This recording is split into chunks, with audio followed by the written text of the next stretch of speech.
On റെക്കോർഡിൽ ഇപ്രാവശ്യം കോട്ടയം നസീർ. കോട്ടയം നസീറിനെ എങ്ങനെ വിശേഷിപ്പിക്കണമെന്നറിയില്ല എനിക്ക്. നിരവധി വേദികളിൽ എന്നെ തന്നെ അനുകരിച്ച് ഒട്ടേറെ വേദികളിൽ ഞാൻ അപഹാസ്യനായിട്ടുള്ള, അതിന് കാരണക്കാരനായിട്ടുള്ള വ്യക്തിയാണ്. അപഹാസ്യനല്ല, ഞാൻ സന്തുഷ്ടനായി അത് കാണുകയായിരുന്നു ഒന്നോ രണ്ടോ സ്ഥലങ്ങളിലെങ്കിലും.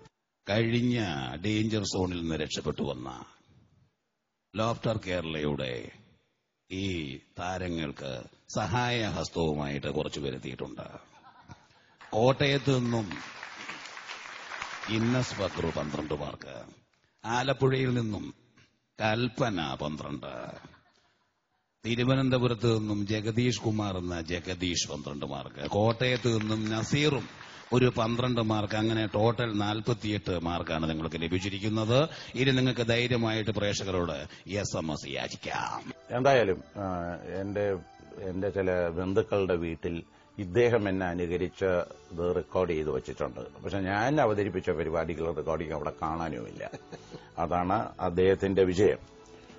ഇദ്ദേഹം 1973 കോട്ടയം കറുകച്ചാലിൽ ജനിച്ചു.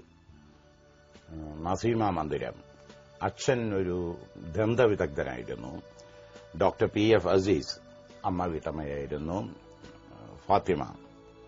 ഇപ്പോൾ അബുദാബിയിലുള്ള നാസറാണ് സഹോദരൻ. ഒരു ചേച്ചിയുണ്ട്, സുനിയത്ത്. അവരുടെ വിവരങ്ങളൊക്കെ നമുക്ക് ചോദിക്കാം. ഭാര്യ ഹസീന, മുഹമ്മദ് നിഹാൽ, മുഹമ്മദ് നൌഫൽ എന്നീ മക്കളുമുണ്ട്. വളരെ വിജയകരമായി ജീവിക്കുന്നു. അദ്ദേഹം ഈ വേദിയിൽ കാണുന്നത് പോലെ ഒരു പാവമൊന്നുമല്ല. വളരെ കച്ചവട തന്ത്രത്തോടെ ഇതുവരെ 75ഓളം സിനിമകളിൽ അഭിനയിച്ചു. ഇതിലേക്ക് നമുക്കൊന്ന് തുടങ്ങിപ്പോവാം. എന്തുതരം കുടുംബമായിരുന്നു കോട്ടയം കറുകച്ചാലിൽ? ഞങ്ങൾ ശരിക്കും കറുകച്ചാലിലൊരു മുസ്ലിം കുടുംബങ്ങൾ എന്ന് പറയുന്നത് വളരെ കുറവാണ്. എന്റെ ഉപ്പ ശരിക്കും ചങ്ങനാശ്ശേരിക്കാരനാണ്. അപ്പോൾ അവിടുന്ന് കറുകച്ചാലിൽ വന്ന് താമസിക്കായിരുന്നു. ഉമ്മച്ചിയുടെ വീട് കോഴിക്കോട് വടകര തൊട്ടിൽപ്പാലം എന്ന് പറയും. അപ്പോൾ അവിടെ അദ്ദേഹം ഡെന്റിസ്റ്റായിട്ട് കുറെ വർഷം വർക്ക് ചെയ്തിരുന്നു. അങ്ങനെ കണ്ടിഷ്ടപ്പെട്ടിട്ടാണ് അവർ കല്യാണം കഴിച്ചത്.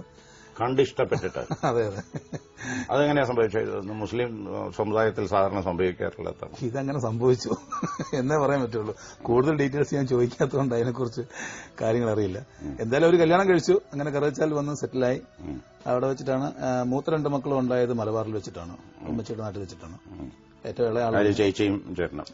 അതിന് മുമ്പ് ഒരു മൂത്ത ഒരാളുണ്ട്, സീമ എന്ന് പറഞ്ഞിട്ട്. ഏറ്റവും മൂത്തത് അവരൊരു 4-5 വയസ്സിൽ മരിച്ചുപോയി. ആ പേരാണ് ഇപ്പൊ നസീമ മന്ദിരം എന്ന് പറഞ്ഞ് അങ്ങനെ വീട്ടിൽ. ഞാനൊക്കെ ജനിക്കുന്നതിന് മുമ്പ് തന്നെ ചേച്ചി മരിച്ചു പോയിരുന്നു. അത് കഴിഞ്ഞ് കറുകച്ചാലിൽ വന്നു കഴിഞ്ഞിട്ടാണ് പിന്നെ ഉപ്പ അവിടെ സെറ്റിലായി. അവിടെ സ്വന്തമായിട്ട് വീടൊക്കെ ആയി. പിന്നെ ഈ നമ്മുടെ ദന്താശുപത്രിയൊക്കെ തുടങ്ങി. അപ്പൊ അവിടെ ആ കൂടി ഉണ്ടായിരുന്ന ഒരു 3-4 കുടുംബങ്ങളേ ഉള്ളൂ മുസ്ലിം ഫാമിലി എന്ന് പറയുന്നത്. അതിലൊരു പ്രധാനപ്പെട്ട ഒരു കുടുംബം നമ്മുടെയായിരുന്നു. എന്തുതരം കുട്ടിയായിരുന്നു സ്കൂളിൽ? സ്കൂളിൽ പഠിക്കാൻ അത്ര മിടുക്കനായിരുന്ന കുട്ടിയായിരുന്നില്ല. അതായത് ചെറുപ്പം തൊട്ടേ എനിക്ക് ഒരു താല്പര്യം ഡ്രോയിങ്ങിലും പെയിന്റിങ്ങിലുമായിരുന്നു. അപ്പോൾ ടീച്ചർമാർ പഠിപ്പിക്കുന്ന സമയത്ത് തന്നെ ഈ ഡെസ്കിൽ കോമ്പസ് കൊണ്ടും പേന കൊണ്ടും പടങ്ങൾ വരച്ചിടുക. പിന്നെ വീട്ടിൽ ഉപ്പായി പല്ല് സെറ്റ് ചെയ്യാൻ വേണ്ടി മെഴുക് കൊണ്ടുവരും. അപ്പൊ ആ പല്ലെടുത്തു കഴിഞ്ഞാൽ ആ സാധനം ഫ്രീയാ. അപ്പൊ അതിലെ മെഴുക് നമ്മളിങ്ങനെ ചുരണ്ടി എടുത്തിട്ട് അത് ഉരുട്ടി സ്കൂളിലുണ്ടാവും. എന്നിട്ട് അതിന്റെ പുറകെയിട്ട് അതുകൊണ്ട് ഹെലികോപ്റ്റർ ഉണ്ടാക്കുക, കാർ ഉണ്ടാക്കുക, മനുഷ്യനെ ഉണ്ടാക്കുക. അങ്ങനെ ഞങ്ങളൊരു ബാച്ച് ഉണ്ടായിരുന്നു ബാക്കില്. കറുകച്ചാൽ NSS സ്കൂളിലല്ലേ പഠിച്ചത്? അതെ അതെ. ഇവരിതൊക്കെ അനുവദിച്ചിരുന്നു അല്ലേ? അല്ല, അത് ഏറ്റവും പുറകിലെ ബെഞ്ചിലായിരുന്നു സ്ഥാനം. ഞങ്ങൾ കുറെ പേർക്ക് ഏതാണ്ട് നിശ്ചിത സ്ഥാനം 10ാം ക്ലാസ് വരെ ഏറ്റവും പുറകിലായിരുന്നു.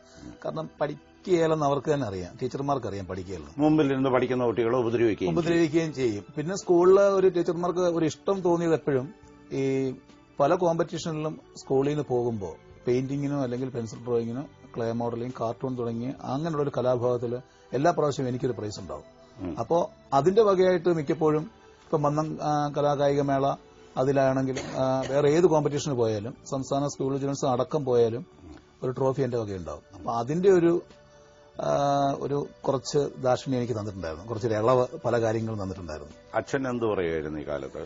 ഇങ്ങനെ ഏറ്റവും പിറകിലത്തെ ബെഞ്ചിൽ പോയിരുന്ന കാലത്ത് ഒരു പരിധിവരെ എന്റെ ഉപ്പ അത് ശ്രദ്ധിച്ചിട്ടില്ല എന്ന് തന്നെ ഞാൻ പറയാം. കാരണം എന്റെ ജീവിതത്തിൽ എന്റെ ഏറ്റവും വലിയ അനുഗ്രഹവും എന്റെ ഭാഗ്യവും ഡോക്ടർ PS അസീസ് എന്ന് പറയുന്ന ഒരാളുടെ മകനായിട്ട് ജനിച്ചതാണ് എന്റെ ഏറ്റവും വലിയ ഭാഗ്യം. കാരണം കോട്ടയം നസീർ എന്ന് പറഞ്ഞ് ഇന്നിപ്പോ സാറിനൊപ്പം ഇത്രയും നല്ലൊരു ഈ പരിപാടിയിൽ അതായത് ഒരുപാട് വലിയ വലിയ ഗസ്റ്റുകൾ ഇരുന്ന പരിപാടിയിൽ ഇരിക്കാൻ തന്നെ ഭാഗ്യവും യോഗവും കിട്ടിയത് അദ്ദേഹം കാരണമാണ്. കാരണം അത്രയും പ്രോത്സാഹിപ്പിച്ച ഒരു പിതാവായിരുന്നു. അത് ഞാൻ മിമിക്രി വരുന്നതിന് മുമ്പ് ഡ്രോയിങ്ങിൽ എനിക്ക് താല്പര്യമുണ്ടെന്ന് അറിയുമ്പോൾ തന്നെ രാവിലെ അദ്ദേഹം പത്രം എടുത്ത് നോക്കിയിട്ട് പറയും, ഇന്ന് അവിടെ YMCAയുടെ പെയിന്റിംഗ് മത്സരമുണ്ട്, ഇന്ന് വേറൊരു കോമ്പറ്റീഷൻ ഉണ്ട്, മോൻ പോകണമെന്ന് പറഞ്ഞിട്ട് എനിക്ക് പൈസ തന്ന് രാവിലെ തന്നെ വിടുമായിരുന്നു.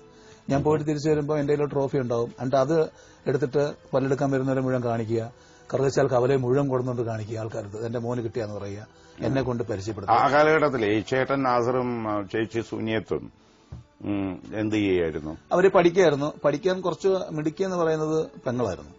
അവള് അവൾക്കൊരു ജീവിതത്തിലെ ഏറ്റവും വലിയ സ്വപ്നം നല്ലൊരു ജോലി നേടുക, പഠിച്ച് അത് മാത്രമായിരുന്നു അവരുടെ ലക്ഷ്യം. അപ്പൊ എന്നെ ഒരുപാട് ഉപദേശിക്കുമായിരുന്നു, വഴക്കം പറയായിരുന്നു. നീ ഇങ്ങനെ പടവും വരച്ച് നടന്നു, പഠിക്കുകയൊന്നും ചെയ്യാതെ എന്നും പറഞ്ഞ് വഴക്ക് പറയായിരുന്നു. അപ്പോഴും നമുക്ക് അതിന്റെ ഈ പഠിത്തത്തിന് സീരിയസ് വരുന്നതായിട്ട് പിന്നീട് അത് മറന്നുപോകാതിരിക്കാൻ വേണ്ടി ഞാനിപ്പോ ഇവർ നാസർ ഇപ്പോൾ അബുദാബിയിലാണ്. സുനിയത്ത് എവിടെയാ? സുനിയത്ത് തൊടുപുഴ ഇലക്ട്രിസിറ്റി ബോർഡിലെ സബ് എഞ്ചിനീയറാണ്. ഓക്കെ, സുഖമായിരിക്കുന്നു രണ്ടാളും സുഖമായിട്ടിരിക്കുന്നു. അവരോട് എന്റെ അന്വേഷണങ്ങൾ, നിങ്ങളോട് അന്വേഷണങ്ങൾ ഇപ്പോൾ നിങ്ങൾ ഒരുപക്ഷെ നേരിട്ട് കാണാൻ സാധിച്ചില്ലെങ്കിൽ. ഭാര്യ സീന എന്ത് ചെയ്യുന്നു? House wife. മക്കളെ നോക്കുന്നു, അവരുടെ കാര്യങ്ങളൊക്കെ. മക്കൾ എന്ത് ചെയ്യുന്നു? മക്കൾ സ്കൂളിൽ പഠിക്കുന്നു. ഏതൊക്കെ ക്ലാസ്സിലാണ്? മുഹമ്മദ് നിഹാൽ, മുഹമ്മദ് നൌഫൽ അല്ലേ? മുഹമ്മദ് നിഹാല് 6ാം ക്ലാസ്സിൽ പഠിക്കുന്നു, മുഹമ്മദ് നൌഫൽ 2ാം ക്ലാസ്സിൽ പഠിക്കുന്നു. എങ്ങനെയാ കുട്ടികൾ? അച്ഛന്റെ കൂട്ടാണോ അല്ല മുൻബെഞ്ചിലാണോ? അല്ല, അവര് കുറച്ച് മിടുക്കരാണ്. കുറച്ച് മിടുക്കരാണ്. കാര്യം സ്കൂൾ ലീഡറൊക്കെ ആയിട്ട് അവര് അങ്ങനെയൊക്കെ കുറച്ച് സാർമാർക്കൊക്കെ വലിയ താല്പര്യമാണ്.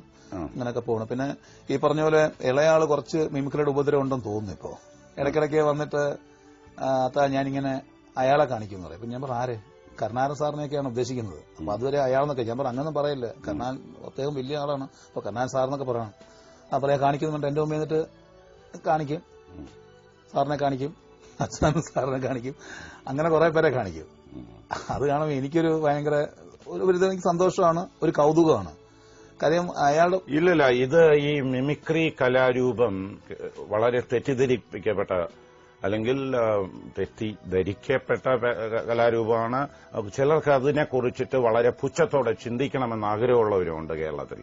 പക്ഷേ കേരളത്തിൽ ഏറ്റവും ആസ്വദിക്കപ്പെടുന്ന ഒരു കലാരൂപമാണ്. അതിനെ ഒരു കലാരൂപമായി തന്നെയാണ് ഞാൻ കാണുന്നത്.